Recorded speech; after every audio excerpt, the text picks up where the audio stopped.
because of this wonderful weather. I have to thank our wonderful boss, Baki, over there, who's serving us drinks all night. So I have to say, Siesta Ave, welcome, my friends. Thank you so much for coming out. Now I have to toast on that one. Thank you so very much for coming out. Oh, I love summer. One extreme or another is what it's always all about. It's the beginning. Hey, the death thing has all been taken care of. Yeah, right. Well, you know, at least it's one thing we can sleep better with. I could talk about new issues being released at the beginning of the month because they run 2 literary magazines.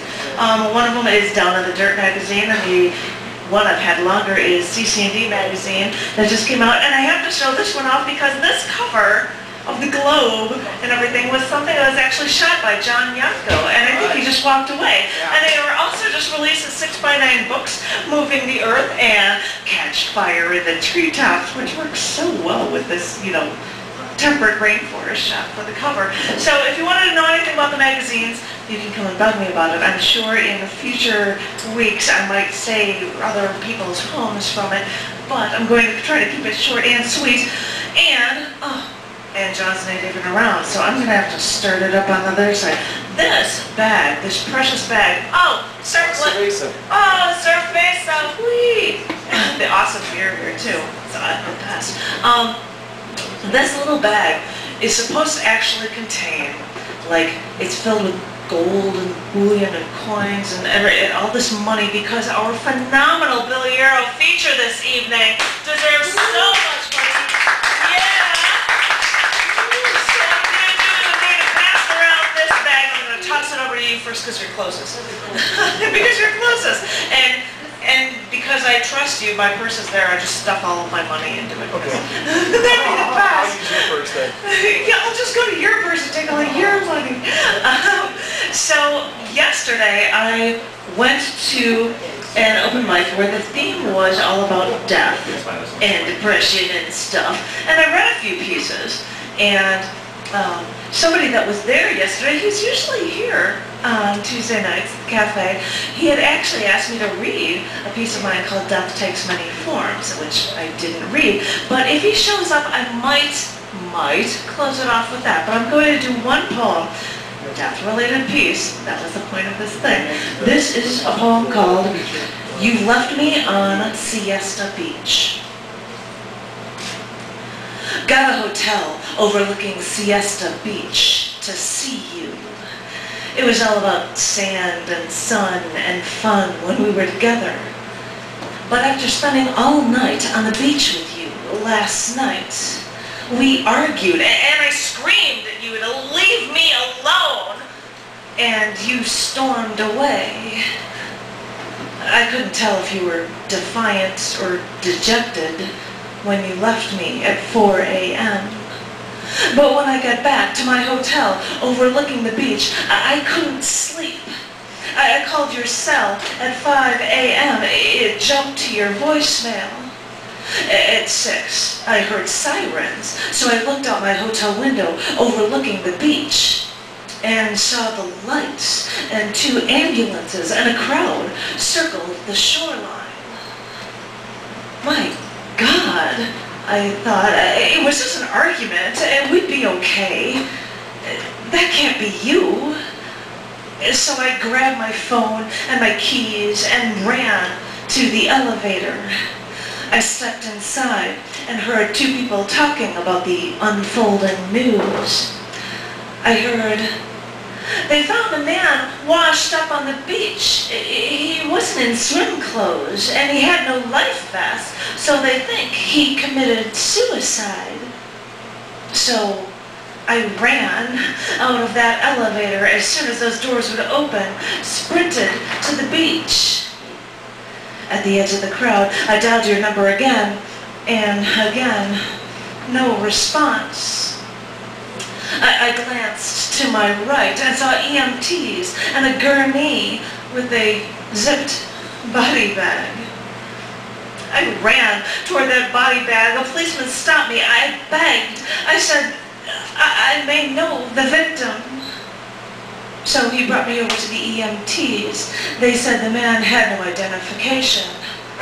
I gulped and said, I may know him. They looked at each other, and they told me to be prepared when they opened the bag. I braced myself. Then they slowly unzipped the bag, and I looked at his face. It was bloated from being in the water so long. He was pale from no blood circulating, and his eyes were wide open. I mean, it's not like the movies where an actor could press their fingers over the dead's eyes and the eyes then just stay closed. They even used to put coins over the eyes of the dead in the old days. So his eyes were wide open. I stared back at his vacuous stare, then turned away. I don't know this man, I told the EMTs, and they asked me if I was sure. People look different when they die out in the water like this, they told me. And I said, that's not his eye color. And I walked away.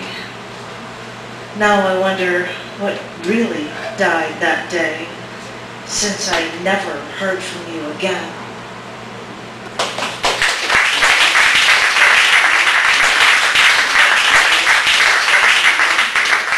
Siesta Beach on the Gulf Coast. Sorry. Sorry. I'm going on Siesta Beach. Oh, he's like, oh, bring in extra fans. We'll do everything we can to help everybody out here, I swear. Because I happen to be on this death kick from yesterday, and because I'm wearing bullets. I got bullets on my earrings, on my necklace, and I got a bullet belt, but I didn't shoot these ones on my belt. So, but because I'm on the death theme, and because it was asked of me yesterday, I should have read this poem.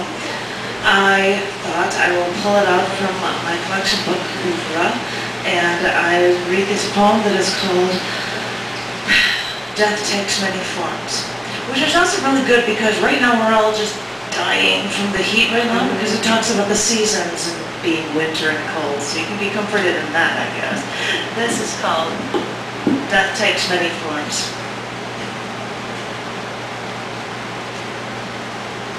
It is winter now. The trees have lost their leaves. The city is covered in a thin layer of soot and snow. The grass is dead. In the sunless sky, black birds circle overhead, searching for prey. An eerie cold settles over everything. Nothing is growing anymore. Death takes many forms. For you, death first came when you were 5 years old, and your mother had to give you 3 shots of insulin a day until you could take a needle to yourself. Did it hurt to push that needle into your arm the first time? Or did it hurt you more to know you had no choice? Death takes many forms. Death can be someone telling you without trying that they're losing their eyesight. Behind Coke bottle glasses, you would see me and say, "That's a nice black suit you're wearing." And I would tell you, "It's green." And you wouldn't believe me. You wouldn't hear the howling wind of the changing seasons. Death takes many forms. I know what follows the autumn wind. It is winter now. And do you remember when it happened? I mean, the changes are subtle. The temperature drops, first only slightly. It's almost imperceptible. Only when the first snow falls do you realize where all the seasons have gone. Death takes many forms. Death can be a sweat-soaked shirt, the shakes, dizziness when you needed food. You would look as pale as a ghost as I would hold your cold, wet arm and study you. Quick, some sugar will make everything better. Isn't everything better yet? Death takes many forms. The signs of death can come when you lose your circulation. "My feet are numb, Janet," you'd say to me. "I can't feel my feet anymore." And I would rub your feet for you, and you would say it makes a difference. You feel better. If only I could do this forever. Death takes many forms. I said goodbye to you to travel my own road, but I didn't think it was the last goodbye. How was I to know? When I left, I knew you didn't want me to go. And now it's my turn. Why are we always saying goodbye to each other? Are you trying to teach me a lesson?